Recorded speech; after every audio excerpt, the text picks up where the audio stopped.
It's Conduit News Radio with Paul Harrell. Now we got a special guest on the line. I want to check in with Patriot, good friend.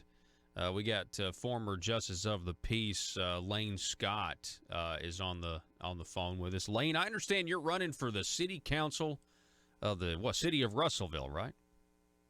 That's right. Ward 2, Position 2. Ward 2, Position 2. Our good friend Lane Scott from Pope County, former Justice of the Peace, running for Russellville City Council. Well, just real quick, Lane, I mean, how's that campaign going? Why'd you want to run for it? Well, I'm a limited government type of guy who believes every level of government should protect without favoritism everyone's God-given right, life, liberty, and personal property. And I had folks that were urging me to run. I kept saying no right up until 2 days before filing period. And I would bring up names of other people. But finally, my two daughters actually tipped me over the edge. One of them was here from Conway, and she said, "Papa, I think you need to run." And my other daughter chimed in. I, at that point, finally asked my wife, "What do you think?" She said, "Whatever you think." And so I filed because I guess it turns out I am that guy that I wanted to run. Well, and you know, I've known you for a little bit, Lane, and you certainly are a limited government guy, a man of principle, and I think that's really, really the type of person that we need in office on all levels. You know, even all the way down to city council and all the way all the way up to the highest office in land. So, Lane, tell me. Maybe what are some issues, that are important to you? What's going on in the city of Russellville? Well, the big issue for everyone here, and it's probably what's driving some of the high numbers, we've got over 10,000 people voted so far in the county, is the casino. Polk Countyans in general do not want a casino here, so that's one of the issues, and it's possible that the city government will be involved in that in terms of regulating or whatever. Stormwater drainage is another big issue. We have a rendering plant that's not been a good neighbor.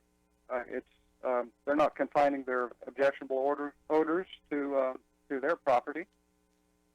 And I guess another issue for me at least is when there's no urgency, I think we should use the normal decision-making process requiring three readings of a proposed ordinance. Sometimes we've gotten in a hurry and made snap decisions that were pretty hard to justify after the fact, so I want to slow that down. I think that goes on all across local governments when it comes to snap decisions and the reading of ordinances and things like that. Back to the casino situation, Lane, I'm curious. This is a big issue for Russellville. This would radically, I think, change the way of life in Russellville. It's a city I spent some time in earlier this year. It's a great community. Who came up with this idea? That's my question. Does anybody know? I mean, I was thinking to myself, I had a text message earlier. Somebody said, hey, did the legislature somehow come up with this idea? I mean, I know the legislature didn't put it on the ballot, but, I mean, it certainly, is it could be alleged it's going to be this big revenue generator of tax dollars from the state. Who came up with this idea? Does anybody around the local community know? Well, since it's going to take $250,000 just to apply for the license, obviously it's not very much grassroots. There are some Indian tribes from Oklahoma, we understand, that are vying for the right to have a casino here, but there are also some local people who are quite well off that have the ability to pay what it takes to get it going. Really? So you would say that there are some local people who want this, and I mean, I guess they look at it as a good investment for them.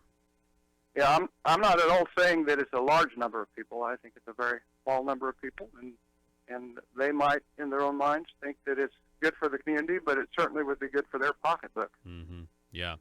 Well, and, you also got to think about, college towns here. You have Arkansas Tech University in Russellville, and they're going to be a casino right next door. I don't know. I just I think it could be kind of a recipe for disaster. Are people worried about the crime rate increasing? All the above, yes. Anything that would come with a casino and statistically does come, we're concerned about. We think that there would be a lot more cost than there would be benefit with a casino here in Polk Wow. County. Elaine, one last question. How do you think things are going nationally for the country, and how do you see things shaking out on Tuesday? Well, there's certainly a lot of energy in terms of people coming out to vote. I think that's, besides the casino issue, that's part of what's driving the big numbers here. I don't expect that there will be a blue wave myself. I think that President Trump probably, even for those people who didn't vote for him in the election originally, they've been quite happy with some of the results, and I think it's going to abound for the benefit of the Republicans, I would say. Well, you know what? I certainly am hopeful as well. We'll see on Wednesday morning. We'll know, hopefully, one way or the other. Hey, Lane, best of luck to you in your election for city council of the city of Russellville, and I know people know you in the community, and I'm sure they're going to make the right decision, sir. Thank you very much. All my voters listening, we need you to get out and vote for me. Today, 8 to 5 p.m., and tomorrow, Election Day, you can vote 7:30 to 7:30. All righty. Lane, appreciate it, sir. Thanks so much for calling in. Thanks, Paul. All right.